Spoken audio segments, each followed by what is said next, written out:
No? If you can go back and watch it.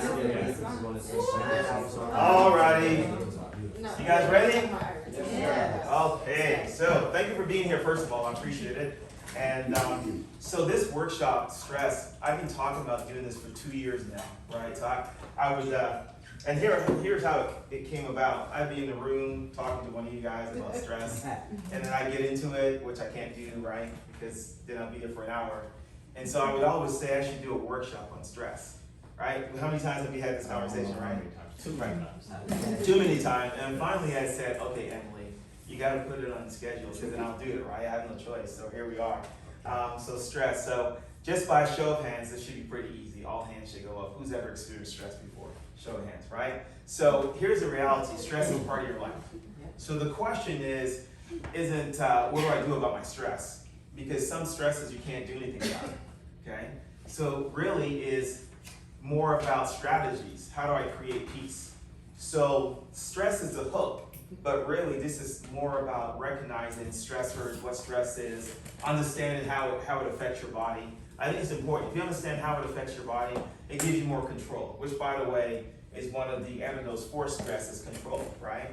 We'll talk about that. So the focus is we're gonna start by talking about the state of the union, really, what people say in this country about stress and how it affects our lives. Then we're going to talk a little bit about the physiology of stress. I will do my best not to get into the weeds, not to get too heady, and then talk about strategies. So what is stress? Let's start right there, okay? So I've read so many different definitions on stress. And I think stress, the concept of stress is very simple. But I will read one that I read from a book called Why Zebras Don't Get Ulcers. And it's been out there for a while. It's written by Dr. Robert Kapolsky, I think. He's a PhD, I think, at Stanford. And it's a really good book if you feel like reading it, because he does a really good job talking about stress and how it affects your body and everything else. But in there he says, a stressor is anything, or this part is mine. He says, a stressor is anything, but it's also the anticipation of anything in the outside world that knocks you out of homeostasis balance. Who remembers what homeostasis is? Nobody, right? So homeostasis is this idea that the body has a fixed set values or measures. So your heart rate should be a certain thing, and your blood pressure should be a certain thing, and your cholesterol levels. And that is true to some degree, but it's not entirely true, and I'll explain that in a second. But the whole point of a stressor is something that knocks you out of that balance, that homeostasis, that state of peace. And the stress response, which is what we're really going to talk about, is what your body does to reestablish this homeostasis. So when you look at it from that point of view, the stress response is not meant to be a bad thing. As a matter of fact, the stress response really keeps us alive and allows us to do things in the moment. So the stress response itself is not a bad thing. I want us to understand that.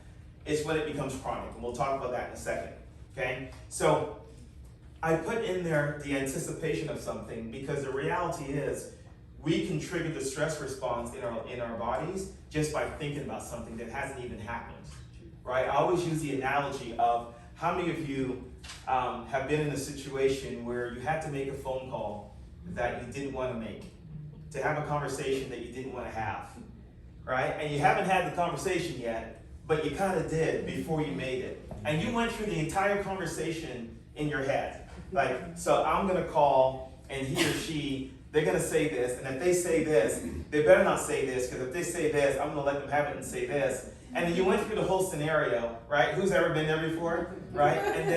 And so what happened to your body as you were going through that mentally? Yes. So you triggered the stress response. Think about how powerful your brain is.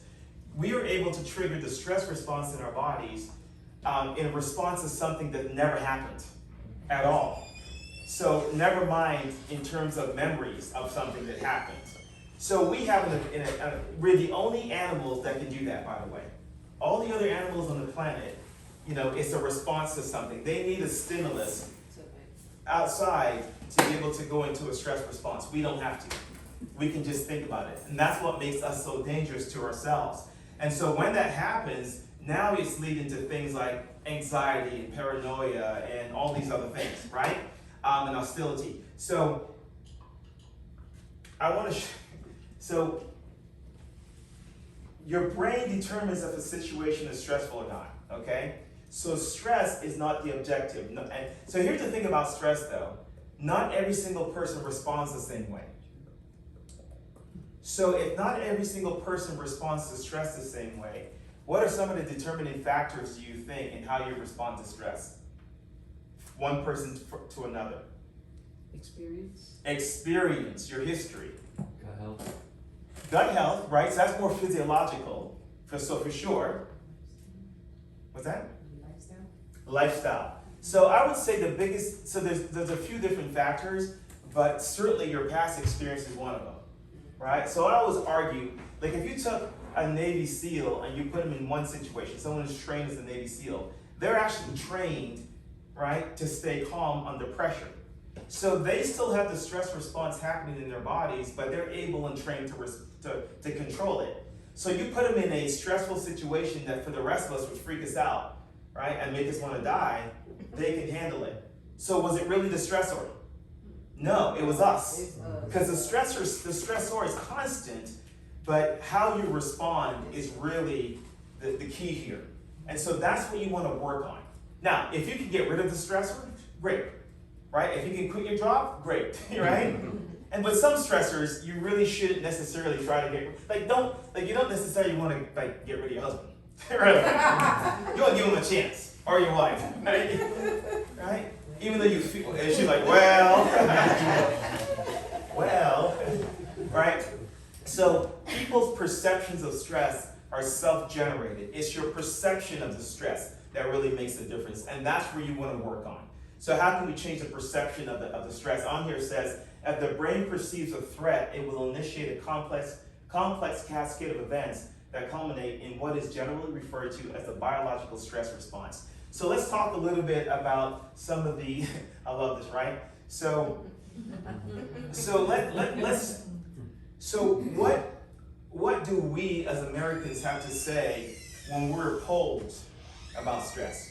So I looked up a few stats, and this is from the American Psychological Association, and this is from last year, right? So first of all, no surprise, the opening statement is Americans are one of the most stressed out people in the world. No surprise there. We're not the most, right? But we're one of the most. That's number one. The current level of stress experienced by Americans is 20% points higher than the global average. So we're 20% more stressed than the average person in this world, number one. The country's rate, by the way, what state do you think is the most stressed in this country? New York. Everybody says New York, California. Detroit? I would say DC, but it's not a state. All I'm hearing is a bunch of wrong answers. Louisiana. That's it. Louisiana. Louisiana. All right. Louisiana. Nice. What made you say that? All those hurricanes and stuff. Well, yeah, and that's probably part of it, but Florida gets a bunch of hurricanes, Yeah, that's true. right? So It's a lot going on. there's a lot going on in Louisiana. So which one do you think had the least when polled? Which state? Colorado. You're close. Idaho. Montana. Montana. There you go. Right, Montana. Okay? So it's the least stressed. 55% of Americans report being stressed during the day. The global average is 35%. Right? How many of you are part of that 55%? Don't raise your hand, team. Right? Stress causes 57% of U.S. respondents to feel paralyzed. 63% of U.S. workers are ready to quit their job to avoid work-related stress. Chronic stress is commonplace at work, with 94% of workers reporting feeling stressed at work. So there's a common theme there. And we spend so many hours at work, right? 49% of 18 to 24-year-olds who report high levels of stress felt comparing themselves to others as a stressor. How many of you understand that those are for some of us, our children, right, or younger siblings? So that's how teenagers and young adults That's their big stressor, comparing themselves to everybody else, which of course with social media is easy to do, right? 71% of American adults with private health insurance say the cost of healthcare causes them stress. Imagine that. With insurance. 54% of Americans say that and these people said we want to follow the news, but 54% of those people said that following the news causes them stress. 42% of US adults cite personal debt as a source of significant stress. 1 in 4 American adults say discrimination is a significant source of stress. 30% of US adults eat comfort food more than usual when faced with a challenging or stressful event. And then here it says coping mechanisms of Gen Zs and millennials experiencing stress in the US is as follows. 44% of Gen Zs and 40% of millennials sleep while exercising counts for 14% for Gen Zs and 20% respectively for millennials. In other words, most Gen Zs and millennials, how they handle stress is to sleep. Is that right? Are you nodding your head over there? Oh my God, that's so true. Right? So that's why he does that. But the point of me reading those stats is no wonder we're so stressed. There's so many different avenues, so many different stressors that can push us over the edge. So what are some of the symptoms of stress? So there's acute stress and there's chronic stress. So here are some of the internal and external stressors, and then we'll talk about some of the symptoms of stress. So for chiropractors, and a lot of these slides are coming from Dr. Heidi Havoc, who is a prominent researcher. She's a neuroscientist, actually a neurophysiologist and a chiropractor. And she's on the cutting edge of stress research. And she always looks at it from a very holistic and vitalistic perspective, which is why I love her. I call her a friend and colleague, but I really only met her once. But I feel like I've known her for years because I've followed her for a long time. But you can see, so for us, we talk about the 3 T's. And if you guys read the board in there, I asked the question. So there's 3 T's, there's thoughts, traumas, and toxins, right? So that's, as chiropractors, we understand that stress causes subluxations or the inability to adapt to stress. And stress, really, you can categorize the stressors in your lives on the three sections, right? Thoughts, so the things that you think about, emotional, that sort of thing. Traumas, so, physical trauma, accidents, and toxins. So really that's what you're seeing there, physical stressors. So you see some of the internal ones. So these are things that can trigger the stress response in your body. Dehydration, digestion, pregnancy, chiropractic subluxations, acute affections, pain, etc., etc. External physical stressors, exercise. Exercise is a good thing, but exercise, when your nervous system is in a state of stress, even exercise can be considered a stressor to your body. So you can be, because sometimes people are like, I'm exercising, I'm eating, I'm doing all the right things, but yet I still feel like crap, I can't lose the weight. Well, that's because when you're in that stress response, hormones are shifting, you've got high stress hormones like cortisol, and so your body's in constant fight or flight. And so even when you're trying to do something positive, your body's so overwhelmed, your nervous system's so overwhelmed that it's still in that danger, fight or flight place, okay? So sometimes there are things and there are things that you can do, we'll talk about that towards the end, to pull you out of that. So here's my definition, because you see things like sleep on there. Here's technically what stress is, what a stressor is. A stressor is anything that causes you to have to change your internal state. So there's something called allostasis. So homeostasis says there's a set point. Your blood pressure is supposed to be 120 over 80 or over 70. Well, not all the time. If you're exercising, it shouldn't be. If you're sleeping, right? If you're exercising, maybe it needs to be like 150, 160 over whatever. Well, who knows, right? So allostasis is the idea that your body and your nerve and your physiology is constantly adapting to the situation that you're in. And so when your body is no longer able to adapt to the situation that you're in, that's when we get into trouble. That's allostasis. So really and truly, anytime you change states, that's technically a stressor. It doesn't have to be bad. When you wake up in the morning, that's a stressor. your body has to adapt to the fact that you were sleeping a few minutes ago, then you have to get up, and there's a shift in hormones. Even getting up from a seated position to a standing position, right? Mm-hmm. So if your body is not able to adapt to those changes, things break down. So when someone says, hey, when I stand up and start to walk, that's when I have pain, right? That's an indication that your body can't handle that adaptation. That's how we think about it. You see the difference there? So we don't just look at it like, oh, you have pain when you stand up. Right? Well, wait a second.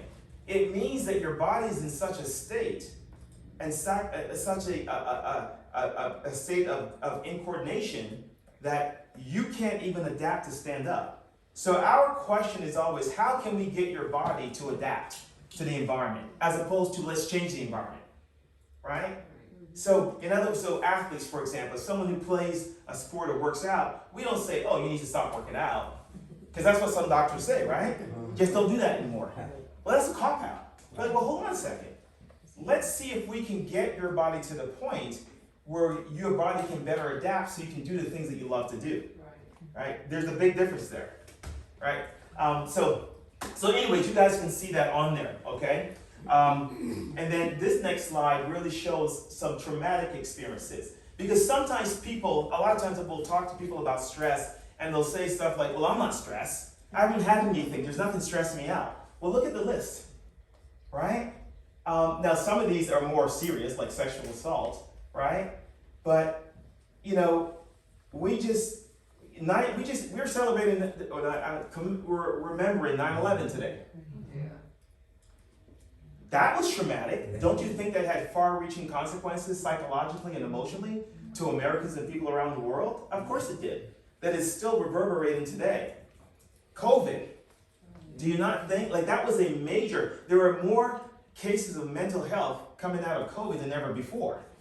Because the separation of being away from your family, all these different things, weighed on people psychologically, emotionally, and there was a record number of people going to their doctors complaining of signs and symptoms of anxiety and depression, et cetera, right? And perhaps maybe some people in this room experienced it, I don't know. And some of that is still with you. One of the things that happens is that when you've had a traumatic experience in your life, right, especially at a young age, especially when your brain is still developing, it will actually shape your response to the same type of stressors later on. Let me say that again. The things that you saw as a child and experienced as a child can impact how you process stress as an adult. So that should be a wake-up call for us as parents. The things that, and obviously I'm not saying anyone here, I'm not talking about the extremes, abusive to children. That certainly falls in that category. But I'm talking about how much you nurtured your child or not. How much your child saw your pain and suffering. That has an impact on him and her. Even as a fetus, moms that are stressed, and dads, we're getting into the realm of epigenetics now. Even when a fetus can be stressed at the mother's stress, and it can literally change brain pathways and neurology and the physiology of that child when they're born. And so now when they're faced with a stressful situation, how they respond was dictated by what they experienced as a fetus. See how powerful that is? Mm-hmm. Now, here's the good news. A lot of this is reversible. Sometimes you need a lot more work to reverse that, but it is reversible. So you don't have to walk around with this label necessarily. But anyways, so those are some of the things that we see. So stress. So let's talk about acute stress and chronic stress. So when something is acute, that's good. Okay, acute stress response, that's good. If there's heavens forbid, a lion or a tiger were to run into this room, the stress response, right, there's some people in here who say that they don't run, that would outrun all of us. Right? There's something magical because God put that in us to save our lives. Right? And when you have a stress response, there are certain things that happens. So that's, who's ever, this is everybody, you had to take an exam. Oh man, what? I just took one. Right, and so did you have butterflies? What? Yes.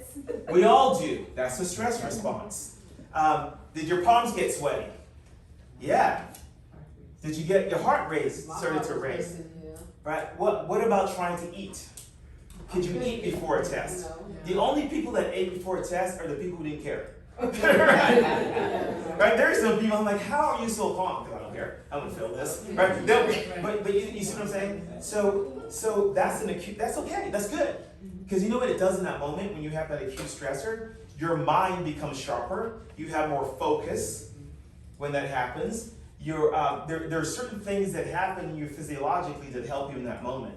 The problem is when it becomes chronic, and this is really what we're dealing with today.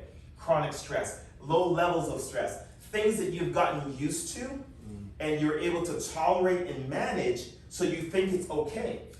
But it's not okay, because your brain doesn't know the difference between what's imagined and real. We just established that. So if you're in that situation every single day, and at least on a subconscious level, your brain is trying, like for example, okay? Here's a stressor that I hear a lot in the office. It's usually a mom with her kids, and mom has got to do this, got to do that, take his to this soccer match, that soccer match, everything else, right? And it's like, hey, that's what I'm supposed to do. I'm a mom, right? I take care of the family. But that in itself is a stressor.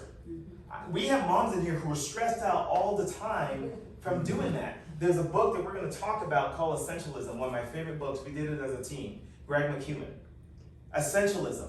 Some of you just have to learn to say no to some things. You just have to, because your health depends on it. Right? So that's one of the strategies that we have to be able to handle. But when you have chronic stress, how do you know you have chronic stress? Well, when you start to have headaches. Right? What's another example of a symptom from chronic stress? Come on, talk to me. Insomnia, yeah. Yeah. What else? Anxiety, what else? Depression, for sure. How about things like high blood pressure? Oh, about that, yeah. Ulcers, right? What about change? We're all adults here. What about change in sex drive? Yeah. Infertility, right? Impotence, erectile dysfunction. All the low T in men. Skin rashes. Skin rashes, right? That's your immune system. We're going to talk about that physiology here in a second. Moodiness, right? Mood swings, irritability, sadness, digestive issues. How about this? Pain. Oh, yeah. Muscle pain, back pain, neck pain. And then you have stress overload. Yeah. That's when it's really heavy on you, right? That's when you're worrying all the time. That's when you feel like you can't get things done. You're overwhelmed, right? Feeling like you're under constant pressure. Who's ever felt like that before? Constant pressure. Like, that's not how God created. We're not supposed to live like that. That's right. We're supposed to have peace that surpasses all understanding, the Bible says, right? Right. We're not supposed to live under that. And I get it. You're like, Dr. White, listen, what do you want me to do? I got a job. I work. I got responsibilities. I understand that. But at some point in time, you have to ask yourself, at what expense? At what cost? At what cost? Right? At the cost of your health? So we've got to be mindful. Here are some other responses. Overeating. Oh, You're funny. Smoking, depression, right? What are some of the causes of stress? We talk, work is one of them. Work. Yeah, right? Kids. Relationship, kids, the news. Bills. For kids, difficulty in school, bullying, we have to acknowledge that, right? Kids are going through a tough time right now. Family issues, I just mentioned busy schedule. So let's talk a little bit about the physiology of stress. So again, that's Heidi Havoc in the corner. I couldn't crop her out, so it is what it is. But anyway, she deserves some recognition. So this is why I just want to get just a little bit heady, but stay with me for a second, because I feel if you understand this, I don't know, for me, if I understand how things work, it just makes a little more sense to me, okay? And I feel like I have more control. So here's how it works, okay? First of all, let me make this statement. Our current pattern of diseases would be unrecognizable to our forefathers. So generations ago, the stuff that we deal with, unrecognizable. Okay? So the modern lifestyle is stressful, and our response to it has led to modern diseases. Autoimmune diseases, that's a modern disease. That's a consequence of stress in the body gone amok. The high rates of cancer, it is not genetic. 3 to 5% of the times is it truly genetic, okay?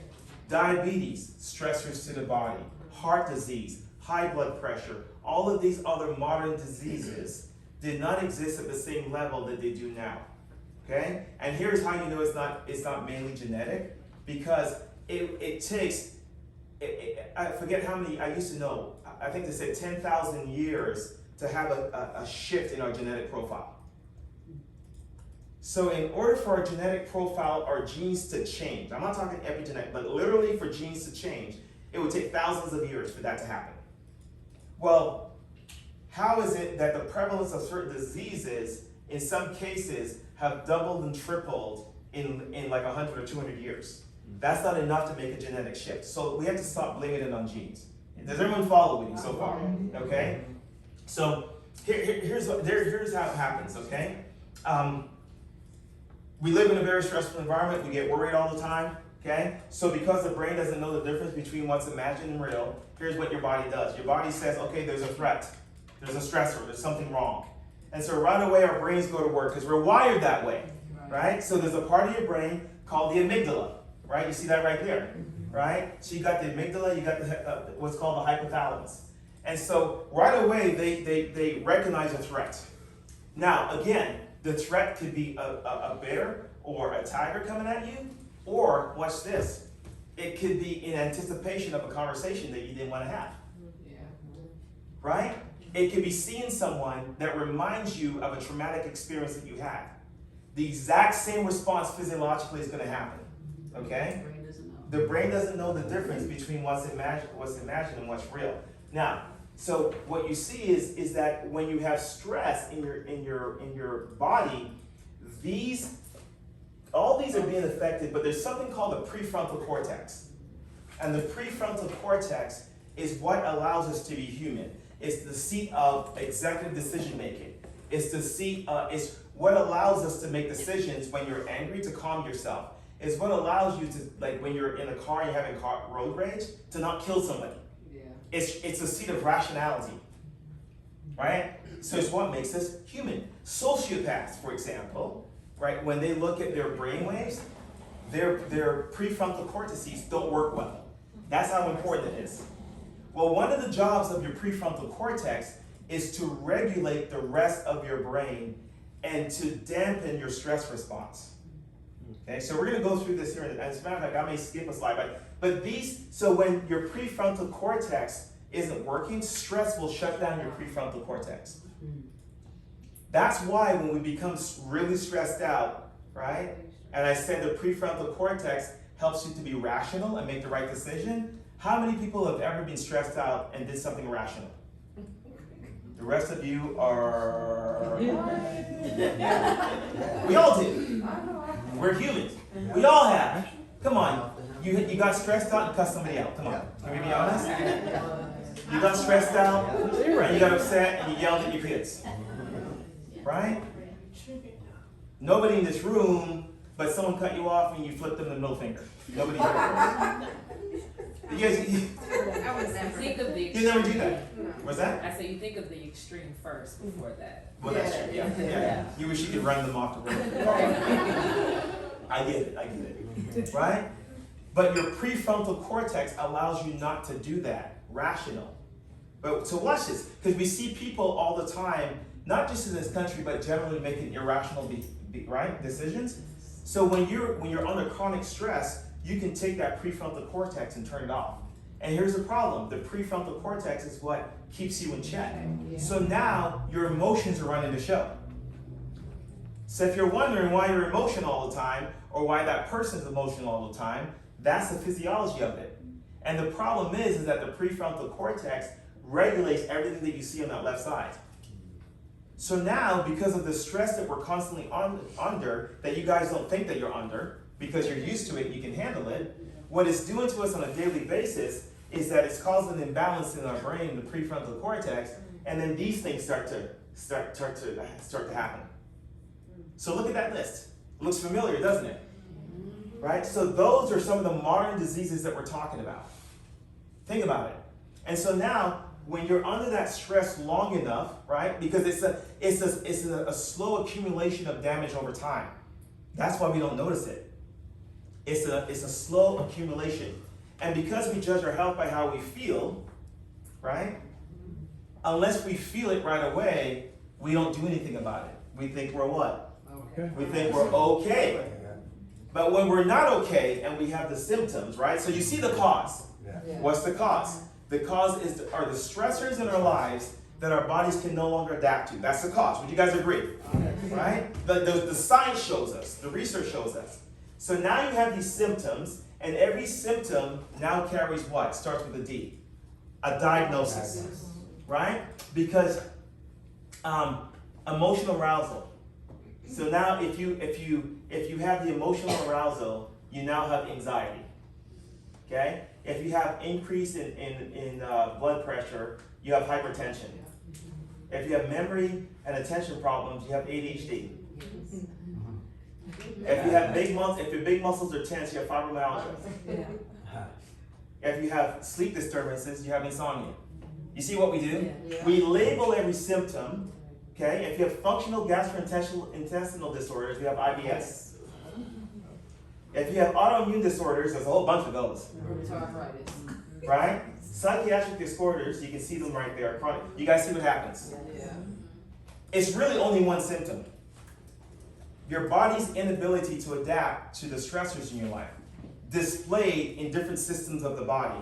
And based on the system, on the organ in your body that is displayed, you get a label. And so, what happens?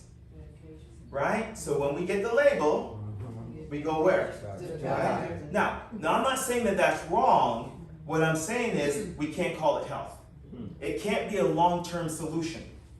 Right? You guys see that? Yeah. And certainly if you're going to be on the medication, which I totally get, right? Because you may need that to control things. I completely understand that. That's rational. You still have to deal with that. Because the problem and the cause is still there. See that? Don't you feel more empowered though when you understand that? So now, because now when you have the diagnosis or the symptom, as opposed to going, okay, it must be my genes, oh, I'm a certain age, so it's predictable, this is inevitable, right? What we're trying to do is show you the cause so you can now, wait a second, I have some control. Maybe I can't reverse it totally, but I have a lot more control than I thought I did. You guys with me? You guys follow me so far? Right? Because listen, I got to mix a little bit of scripture in here, right? Right? That's just who it is. That's who I am. Either you're fearfully and wonderfully made or you're not. You can't have it both ways, right? So if you're fearfully and wonderfully made, that means God didn't make junk. So if he didn't make junk, then something went wrong between your creation and where we are now. And unfortunately, a lot of things can go wrong between when God made you and where you are right now. Okay, you guys follow? Okay, so that's what happens in a stressful situation. So let's look at this. So this right here, I slipped this one in here because we would always tell you that stress creates, your inability to adapt to stress creates cell luxations. It does. Misalignments of the spine causing nerve interference. Well, how does that happen?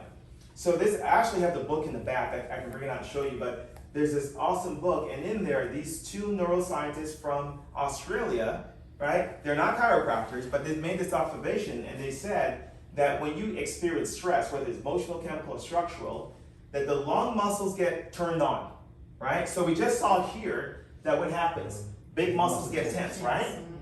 Small paraspinal muscles go to sleep. So when we get stressed out, we get tense. Everybody knows that, right? Which, by the way, that is a genetic response. What I mean by that, we're wired that way. It's called a self-defense posture.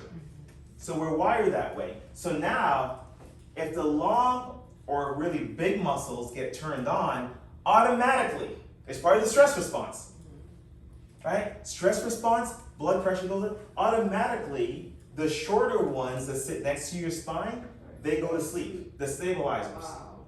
And those muscles, their job is to stabilize your spine as well as communicate with your nervous system so that your brain knows where you are in space and time. But when we're in a stressful situation, the brain doesn't need that fine motor control. It needs the big muscles because it's got to run or fight. You see the logic of the innate intelligence and the wisdom of the body. Yes. We can go a little deeper here. And so there's no need, so that's what causes subluxations. So subluxations aren't just caused because you fell. Subluxations aren't just caused because you slept and you got a crick in your neck. That stressful job causes subluxations. That constant worrying causes subluxation. That conversation in your mind that never happens causes subluxation. That's why it's so prevalent. Okay?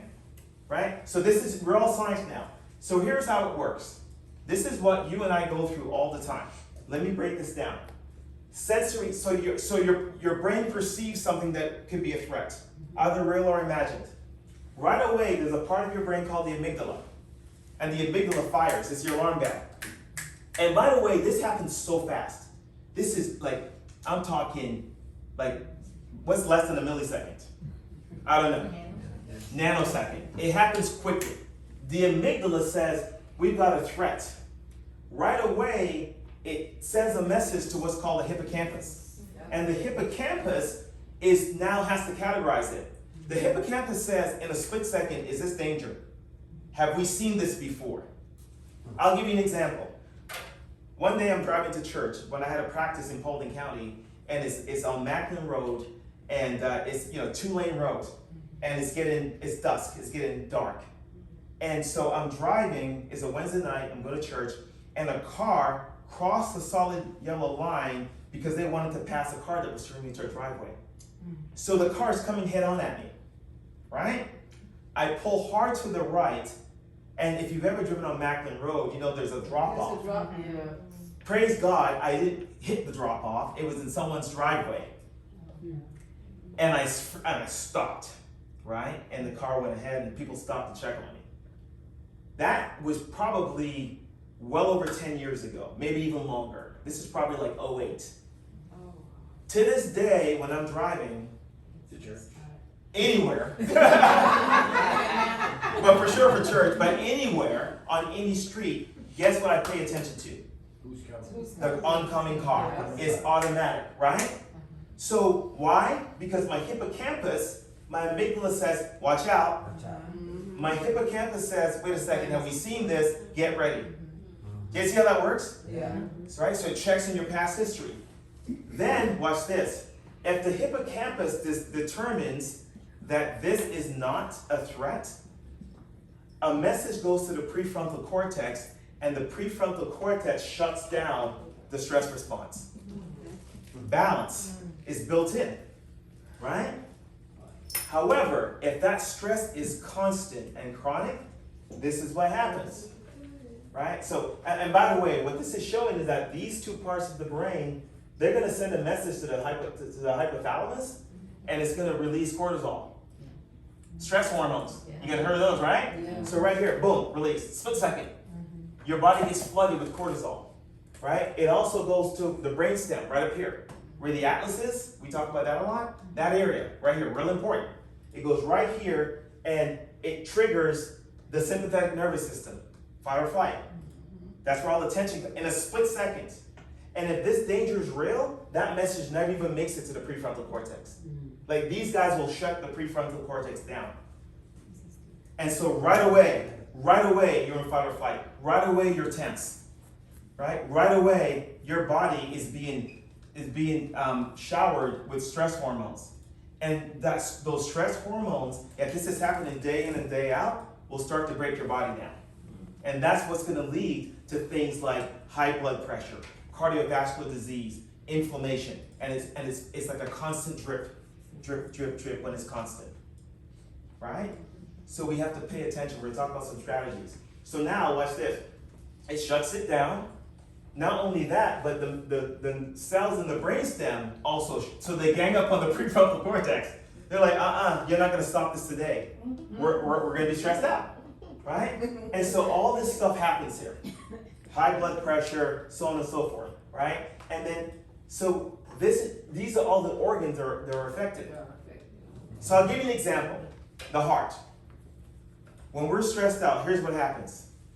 All the neurology I just showed you, one of the things that they'll do is that it'll send messages to your veins.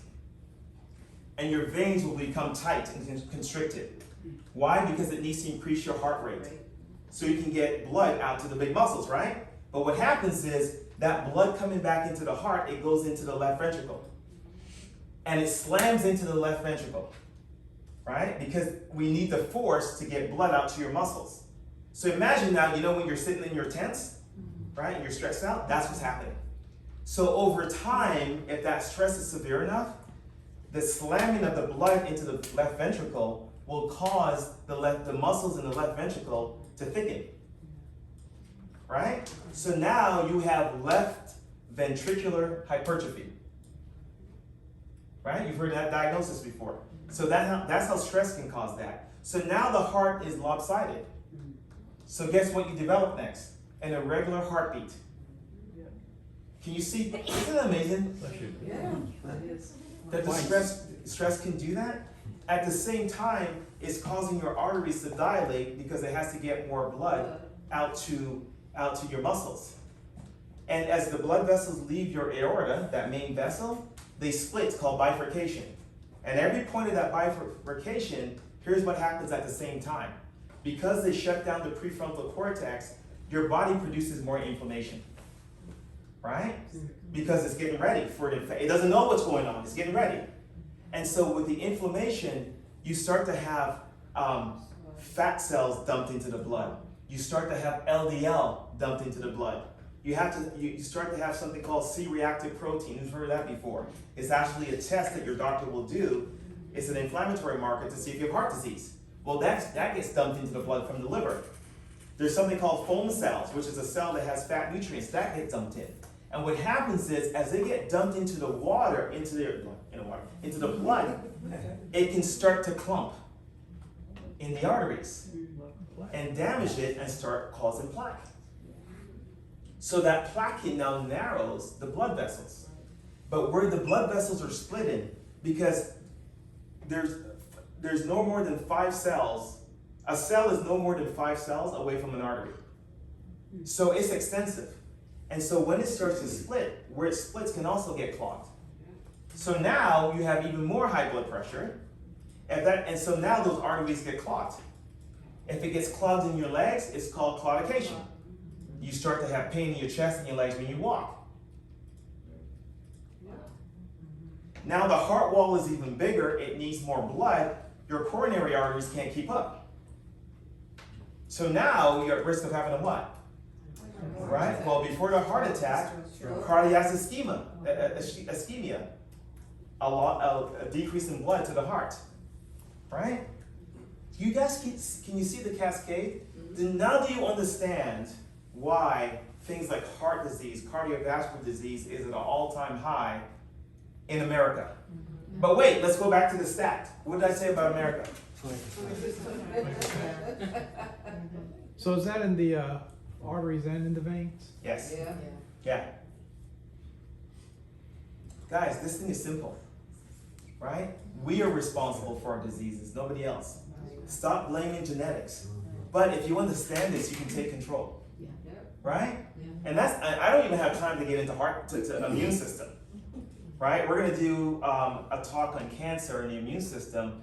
I'll talk a little bit more on that, so sign up for it. That's the plug. That's a teaser, right? But because what happens, so here's the big picture. We're going to move on to some strategies, and I got a few more slides. But here's the big picture.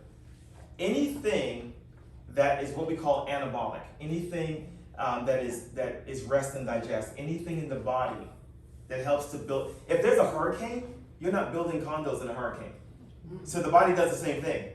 When you have a storm in your body, it's defend, defend, defend. It's not looking to grow and repair. So your body will down-regulate and stop doing certain things. So it's going to actually down-regulate your immune system. Because your immune system requires way too much energy. And so when you're in a fight or flight situation, the innate intelligence of the body isn't worried about you getting an infection right now. That's not a priority, right? So guess what? You become more vulnerable to what? Infections. So let's go back to COVID for a second. Fear, right? Everybody's scared.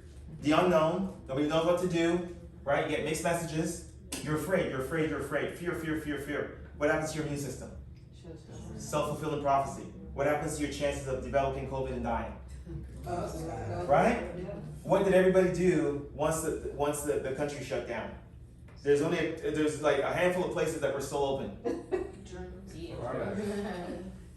Right? They was going to, I seen people going to Total Wine. Yeah. Alcohol sales went up. Right? So right. So we fellowship less, right? But we drank more alcohol. Alone. Right? And people alone. Right? So no, but that's real. So you drank more alcohol, you're isolated, so you drank it alone. That's a good point. You're in fear, so your body's in fight or flight. You think overconsumption of alcohol, you think that's gonna decrease the stress response or increase it? Increases it, right? You think that's gonna strengthen your immune system or dampen it? It dampens it. Okay, watch this. What did everybody buy? Besides toilet paper. Masks. Oh, hand sanitizer. Right? Okay, so right, so Lysol, right? So that's toxic, but hold on, I'm talking about food. Water. Water. Pizza. How about Coke? How about Sprite? They was buying. How about potato chips? All type of Right? things. Because if you're in a lockdown, what else is there to do but watch Netflix, drink beer, and eat junk? And that's not a judgment thing, it is what it is, but what I'm saying is that, so all of those things weaken your immune system. So we have a country that was already stressed out, already had poor dietary habits, right? A pathological lifestyle in terms of sickness, and then we did that as a response. Can you see why we're so sick in this country, right? So is the answer to dump more medications?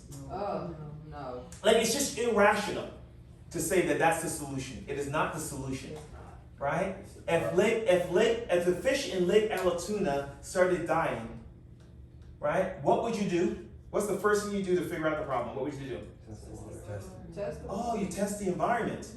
So you wouldn't take the fish out and do some tests and give them some drugs and shoot them up? You wouldn't do that? You see what I'm saying? So it's the same principle. I get it's a fish, but it's the same principle. If we live in a pathological environment, we will become pathological. Simple. Cause and effect, right? You see that? And so, guess what else happens when you weaken the immune system? What else it starts with a C? Cancer. Oh, yeah. Do you guys know that cancer is an immune system problem? Yep. Did you know that? We'll talk more about that. Cancer is an immune system problem because every single one of us produce anywhere from 10 to 20,000 cancer cells a day. As a matter of fact, there's an article that was written several years ago by MD Anderson that talks about the fact that cancer is a survival mechanism. Here's why. Pardon me, because when you have a stress or a damage in the body, one of the things that the body will do, the immune system will actually encapsulate the damaged area and form a protective layer around the damaged area. That's your tumor.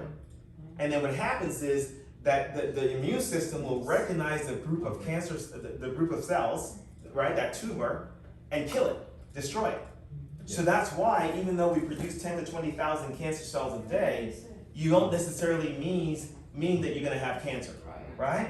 However, if the thing that causes the damage, the stressor, is continue to exist, right, or the machinery is damaged, right, because what's going to control all this, right? What controls every function in your body? Right? So if the structure, the machinery is damaged and or the stressor is allowed to continue, right? So in other words, you're smoking 2 or 3 packs of cigarette every single day. The stressor is constant. The immune system's ability to recognize and destroy that little tumor is compromised. And so the tumor now grows faster. And now those cells, right, are no longer under the control of the nervous system. So those cells now go rogue. That's cancer.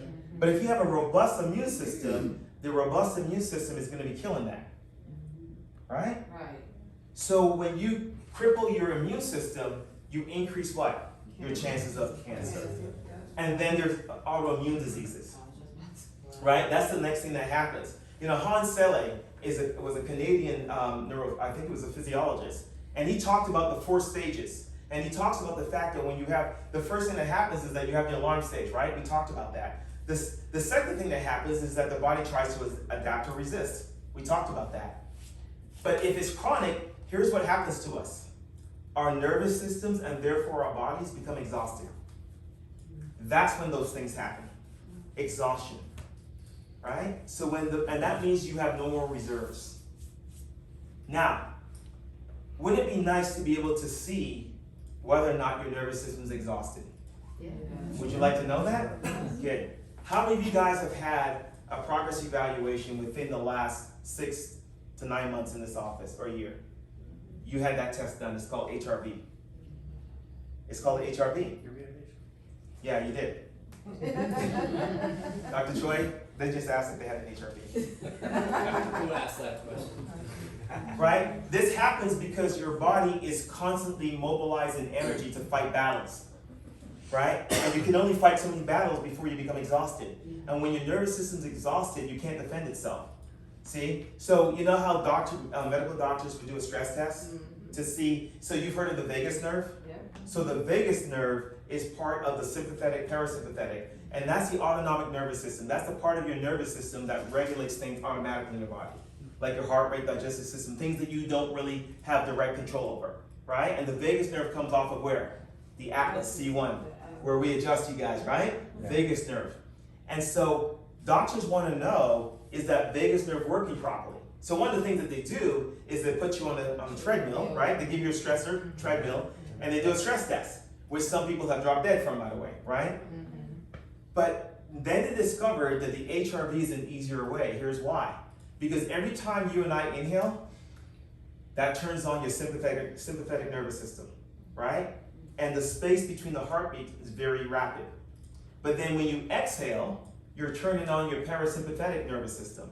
That's why deep breathing is so important when you're stressed out, right? When you take a deep breath in, you should exhale twice as long as it took for you to inhale. And you've just turned on your parasympathetic, which is the brakes. That's what calms the whole system down, right? Gas and brakes. So when you, meditation. So many of you have talked to, and Dr. Choi and Dr. Giddy, I'm sure we've talked to you guys about meditation, the importance of it.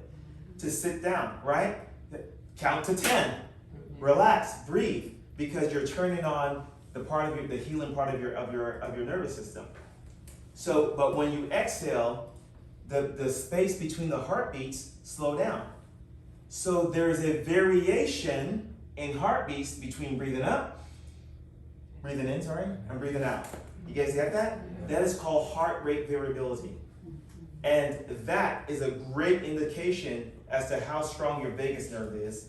And the stronger your vagus nerve is, the more reserves you have, and the better your body is at adapting to stress and not causing these things. And we can measure that. So if you find yourself in phase 4, and you had a chance to talk to Dr. Choi, you know that was a serious conversation that he had with you, right? You guys remember that? Yeah. Why do we measure that? Because chiropractic has been shown to improve your heart rate variability. And here's why. Because every time you get, and this is scientifically proven, every time you get a chiropractic adjustment, you know that prefrontal cortex that I said that this gets disengaged, it turns back on. Every time you get an adjustment, every time you meditate, even prayer has been shown to turn on the prefrontal cortex, right? The other thing that the stress will disrupt your sleep cycles. Because if you think someone's gonna attack you, you don't wanna sleep, right? So your sleep-wake cycles are off. And if your sleep-wake cycle is off, that means that your serotonin levels are off and your melatonin levels are off. And if your serotonin levels are off and melatonin levels are off, right, guess what? Now you run the risk of developing what? Insomnia. And some say even worse, starts with a D, depression. Yeah, depression. Depression. And so now when you take antidepressants, right? Right, like SSRIs, right, where you have, they block the reuptake of serotonin. In other words, all the antidepressants, what they want to do is keep serotonin in your bloodstream for a long time, right? The problem is serotonin gets converted to melatonin. So guess what the side effect is? You can't sleep. Can't sleep, yeah. So then they give you Ambien, It used to give me right? And by the way, those aren't side effects, those are effects. Yeah. Like, stop calling them side effects. It's an effect of the drug. You guys see that? Yeah. Right? So, I mean, how many of you guys find this helpful? Yeah. Right? Yeah. The other thing that happens is blood sugar increases. When you're stressed out, your body starts to break down and dumps sugar into the bloodstream. Why? Why do you think it does that? Yeah, it needs quick energy, right? What happens when, like before a game or something, you would eat something sweet, right? You want a quick burst of energy. Well, innately your body does that. So it starts to break down tissue in your body when you're stressed out, and is dumping sugar into your body, into your bloodstream. Well, if you have a very stressful lifestyle on some level, right? For 10, 15, 20 years of dumping sugar into your bloodstream, you're at risk of developing what? Yeah, type 2 diabetes. So type 2 diabetes is related to stress. It's related to the stress response in your body, right? And we can go on and on and on, right? There's so many different conditions that are directly related to stress. And by the way, and you can see some of them, fat retention, right? It's difficult because you become insulin sensitive. Insensitive, right? So your insulin sensitivity goes down. So now your body doesn't use insulin, and insulin is the main hormone that causes you to store fat. So now, not only can't you not lose weight, you're gaining weight because of the stress, right? It's the innate response of the body, right? So you can see all these things. Water retention, you start to retain water. So now you affect your kidneys. See that? Blood pressure.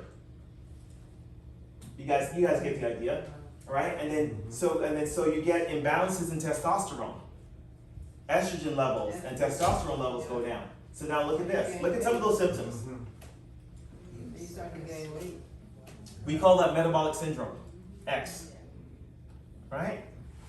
Heart disease, overweight, but look at some of the symptoms. Prostate cancer, low libido, fatigue, accelerated aging, right? Who knows what an aglet is? You know your shoelace? You know the little tip at the end? It's called an aglet, right? I was like, what is that? So now watch this. The DNA in our bodies have these little things at the end, right?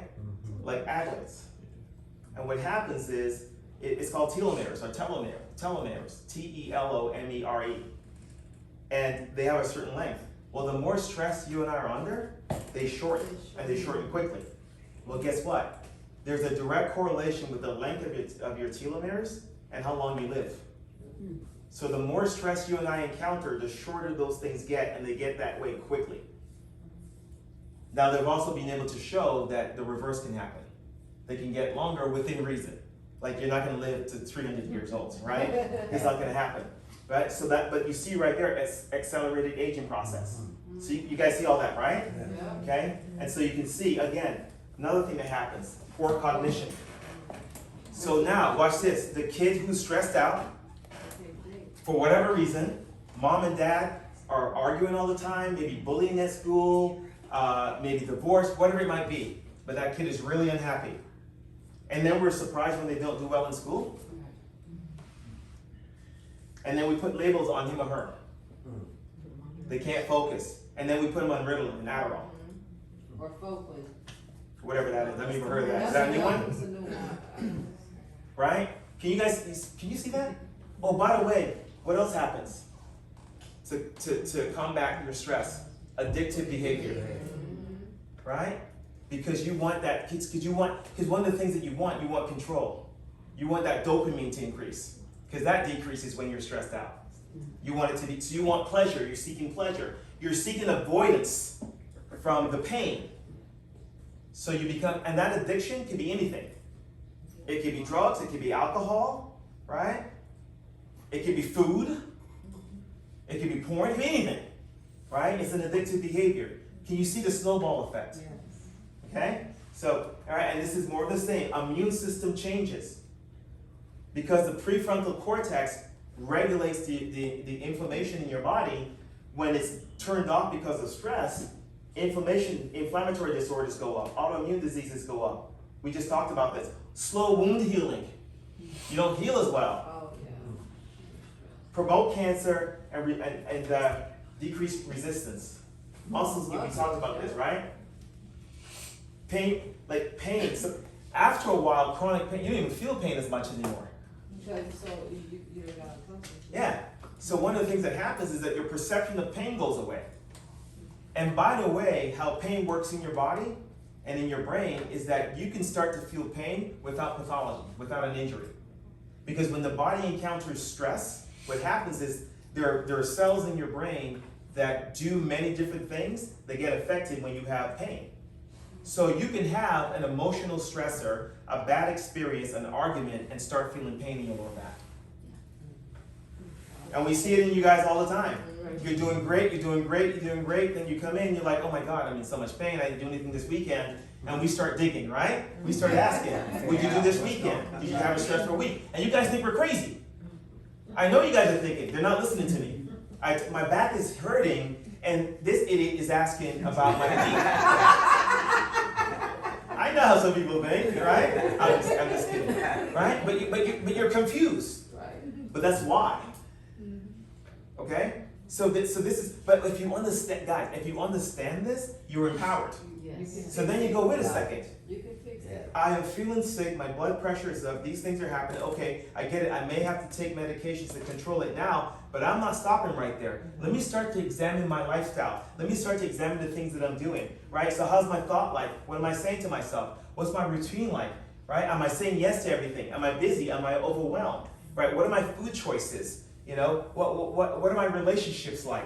I haven't exercised in 10 years. Okay, that might be part of the problem. You know what I'm saying? Like I'm eating cakes and cupcakes every day. I haven't had a salad since I was 5. Like you guys, right? You guys, What's the salad? right? Exactly. What's the salad? Do you get does it make you feel empowered? Yeah, it does. That's the whole point of this. That's the point of chiropractic and the philosophy. That all health and healing comes ADIO, ADIO, above, down, inside out. Right? So the philosophy of chiropractic isn't just about health. It's about the natural order of things. That's the chiropractic philosophy. It's not about you feeling better in your back and headaches. It's about, hey, you becoming a better version of yourself. That's the whole chiropractic philosophy. You guys get that? Right? Okay? And so, I mean, there's just more and more of this. Right? Okay, here we go. By the way, this is research. What else is it linked to? Stress, prefrontal cortex as a word, increased inflammation. What are we looking at there? Alzheimer's. Yep. Stroke. Crohn's. And again, there are multiple medications for each of those symptoms. Because that's what it is.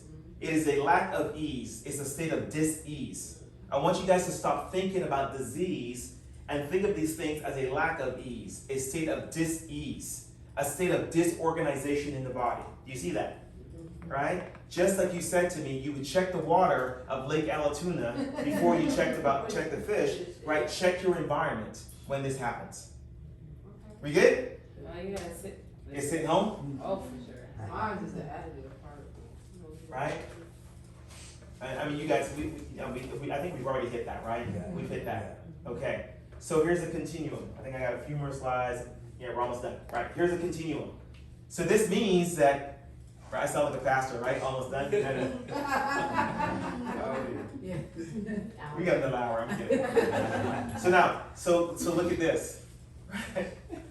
Hey, you guys can leave if you want to. I'll talk to myself. This is some good stuff right here. This is life-saving stuff. Right? That's right. Okay. I'm back in the pictures at the bottom. So now watch this.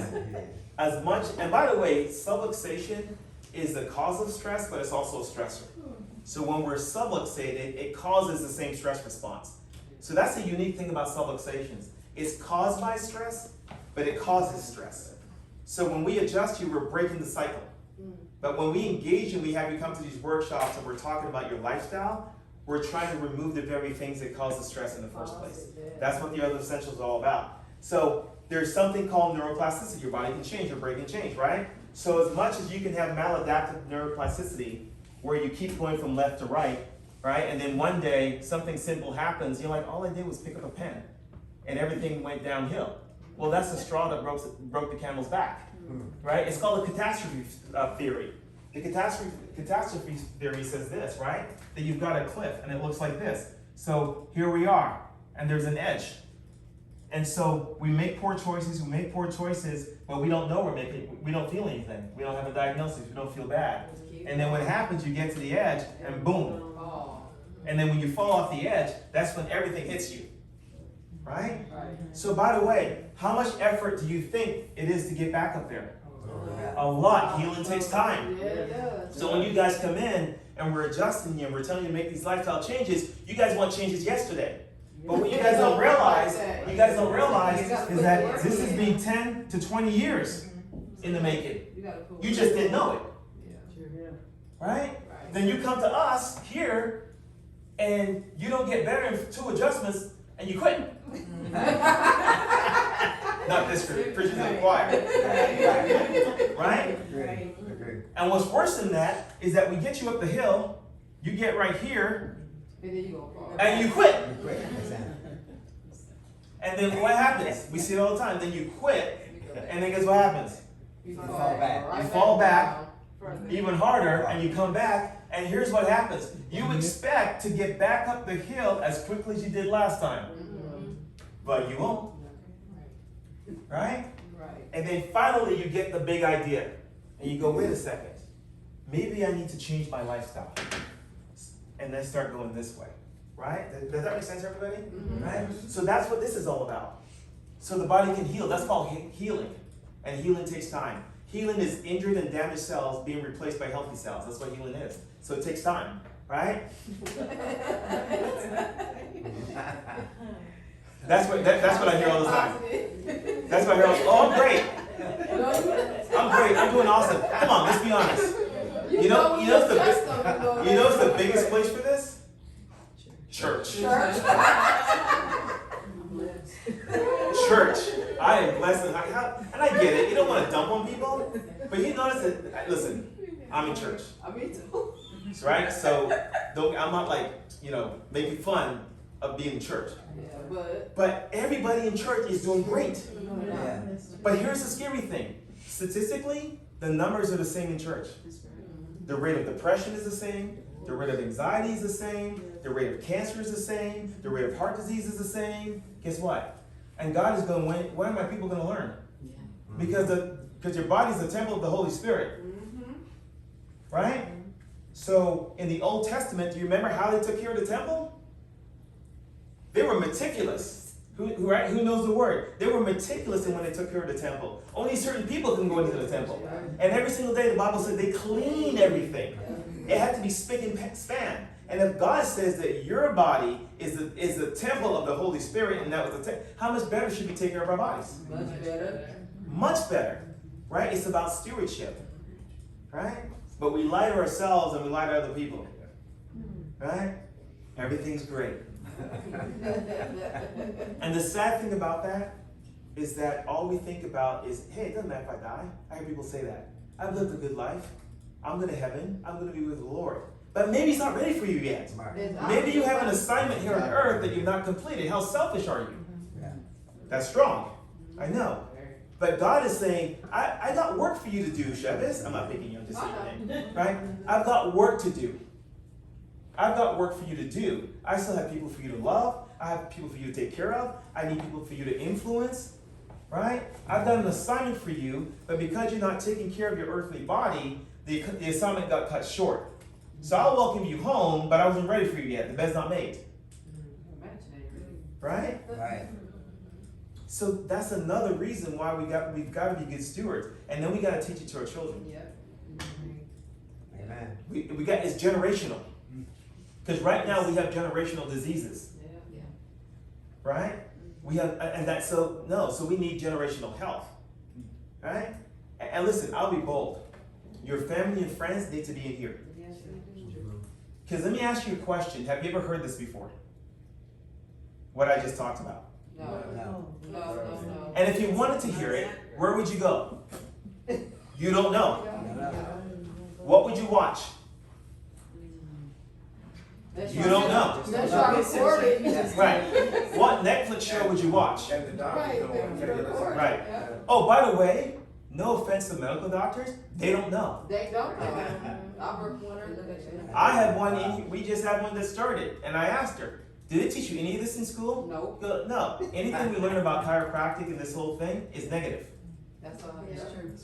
So there's no TV show that you can watch, right? There's no streaming app that you can pull up. You'd be lucky to find a book that you can read this in, right? But this is life-saving information. That's why your family and friends need to be in here. Because this is no longer just about you. This is a mission, right? Why else are we going to be here? And I said, I lied to my team and said it was going to be 45 minutes. And now we're pushing, sorry guys, an hour and 10, right? Do you guys ever hear the story of the tortoise and the scorpion? Yeah. You guys ever heard that story? Emily, you ever heard that story? Scorpion? Yeah, and the tortoise, you ever heard that? Like the turtle, the The scorpion frog. wants to get across the river, and the turtle says, and the scorpion says, can you take me? What? Can you take me on your back? And the turtle's like, no, you're gonna sting me. He's like, no, why would I sting you? I want to get to the other side. So after going back and forth, the turtle said, okay, I guess that makes sense. You need me. So he gets on his back, halfway in, he stings him, and he dies. The turtle goes, what are you doing? He said, what do you expect? I'm a scorpion, that's what I do. So when I told you 45 minutes, you should have known better. What's that? I told you 45 minutes. But anyways, so let's talk about coping mechanism. This is the last slide. It is actually. So what are some things that you can do? Get adjusted. Right? What's that? Get adjusted. Yeah, get adjusted for sure. So here's the first thing you want to do. Here's the problem. We feel stress when we lose control, right? So one of the strategies for managing stress is to regain control. So, but practically speaking, we can't control everything. So the first thing is quit worrying about things you can't control. That's the first strategy, right? Because if you can control it, you wouldn't have to worry about it. So you can't, right? The Bible asks us, right? Which of you, by worrying, can add a strand of hair to your head? So we can't. So that's the first thing. The first thing you do is look at the situations in your life and go, what can I control? Control what you can, and what you can't, you just have to let it go, right? That's number one, okay? The other thing they talk about is predictability. The more that we can predict what's going to happen, the more control and less stress that we feel. One of the easiest ways of doing that is to become more organized. Right? So I have a list of things you can do, right? So become more organized. If you're a note taker, do I have this page? So if you're a note taker, my page is stuck. Start to plan more. So don't walk through life reacting. We react a lot, don't we? Like we get up and we don't have a plan for the day. We know we're going to work and we're like, that's it. Whatever happens, I'm not really sure. Right? You can't plan everything in your life. So step one, plan your life. Be disciplined. Live your life intentionally. Right? Get yourself a calendar. And write on there, we call it a war plan. Write the things that are top in your priority. So if you have core values, right? If you say time with the Lord is a core value, well, on your schedule, non-negotiable should be time with the Lord, right? In prayer, meditation, reading the Word. If health and fitness is important to you, put on your calendar, right? 3-4 days, whatever you're going to commit to, I'm going to work out at this time. Maybe 15 minutes, maybe 30 minutes.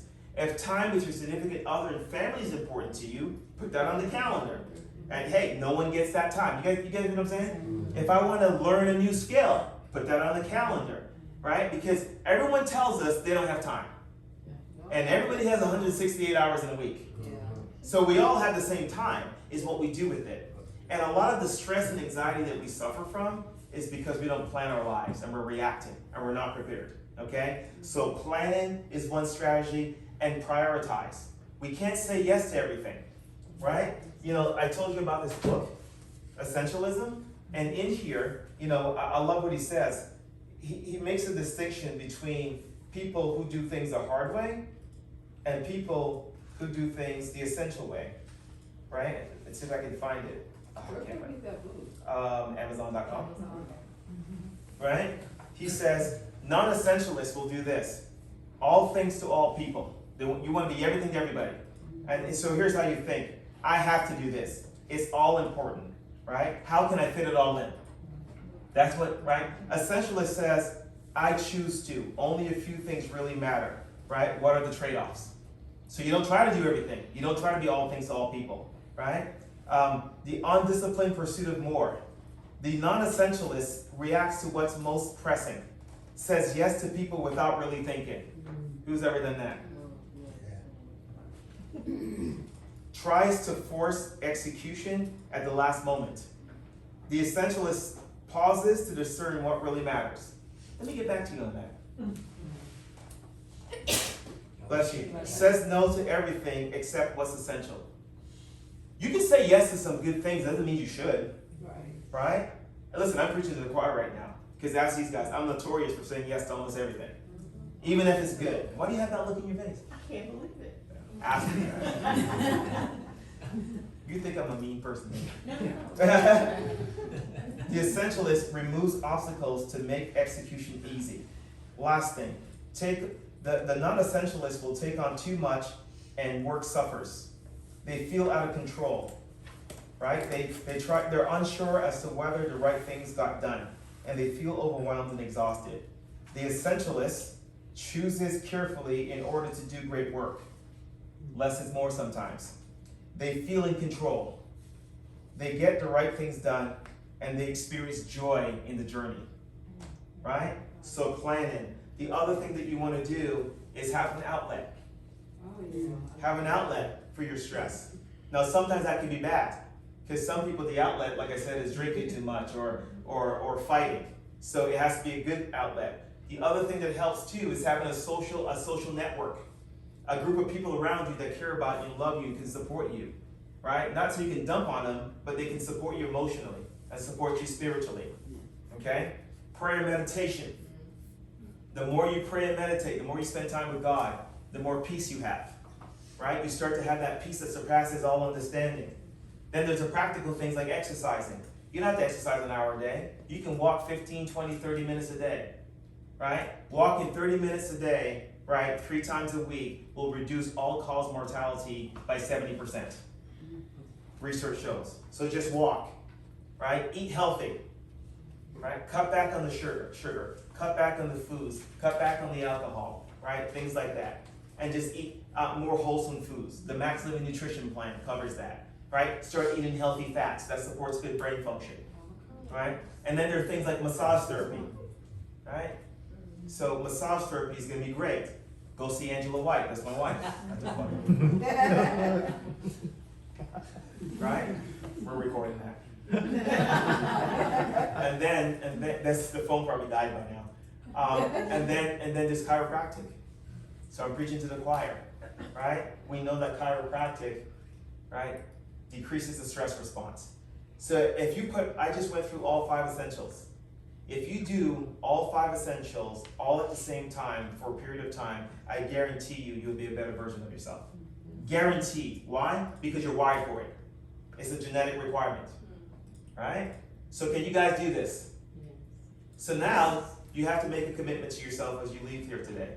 Because it's really easy to sit here and go, this is some really good information, right? And take a few notes, right? But don't just be a hearer of the word. And I word. But, right? That's true. Because to know and not to do is not to know. Yeah. So what level of commitment will you give yourself? Not to me, right? What level of commitment? So what's one thing, I'm just curious, what's one thing as we leave here tonight, what's one thing that each and every one of you say, you know what? There's this one thing I'm going to go change. Who's willing to share real quick? One thing, Shez. Mine is when you talked about the additive, like when you go through things, you got an addiction. That's Okay. one thing I'm gonna change. Okay, good. What's one thing that you think you're gonna change? Just take a deep breath. Yeah, yeah. It's called mindfulness, right? We're doing a book on that. You stay in the moment. You stay in the moment, right? All you have is now. You guys understand that? Right? That concept? Like you literally, all you have is this second. This is the only reality that exists. Because yesterday's gone, it's history. And tomorrow's not promised. So the only reality you and I have is right now. So mindfulness. Who else? Don't be shy. Fewer blank pages in my calendar. Fewer blank In my pages. in my plan. What do you mean by fewer blank pages? Oh, you mean just like organize your life? Yeah, there's a lot of blank ones. Yeah. Because it's like the law of entropy, right? If like nature abhors a vacuum. So if you have space in your calendar, it will get filled. The problem is it gets filled by somebody else. So, Well, I mean, like, there's days where I just didn't put anything. yeah, but you still did something. I did. Right, and was it anything that you really, really needed to do? Exactly. So your calendar will get filled by somebody else. Anyone else? What's that? Planning, like she said. Planning, good. One more. I like control. What's that? I like what you said, choose carefully on what you take on, because when you just say yes to everything, Oh, you yeah. just become overwhelmed. Yeah. And then if you, I guess, plan out and focus on one thing and be good at that, Right. that just in terms of work, If just you say be- yes, yes, yes, and I take on so much. so If much, you so much. if you try to become all things to all people, Yeah. you become nothing Yeah. to no one. Yeah.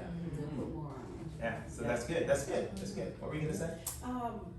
Make time for God, so, That's good. yeah, just let that be a non-negotiable, essential I like thing, So write these things down. These are commitments, and we have it on camera. We have a record of it. All right. Anyone else before we go? No? All right. Well, thank you so much for being here. I know I went long, but I'm very passionate about this. And yes. T-shirts. Do you have like T-shirts that we can wear into like advertising support? Oh, you mean Addio? So we do have Addio T-shirts. So yes, we should make them, available to you so that you can wear and support. Addio. And if you don't, just call. Oh yeah, you got contacts, connections? I am. You are? You make T-shirts? Look at that. See that? Hustling. I like that. I like that. Yeah, that's a businesswoman right there. There you go. Okay, we'll talk. Okay. All right. Well, listen. Thank you guys. Excellent. Have a great night. Please sign up for the cancer Oh, makeover. I'm about to sign up for that. What is it? I don't know. October 14th. October 14th. Location TBD. Yes, sir. So are you gonna put this in your own book form? Yeah. Podcast. A podcast? Yes, whatever. Yeah. I shouldn't I? You should. Yeah.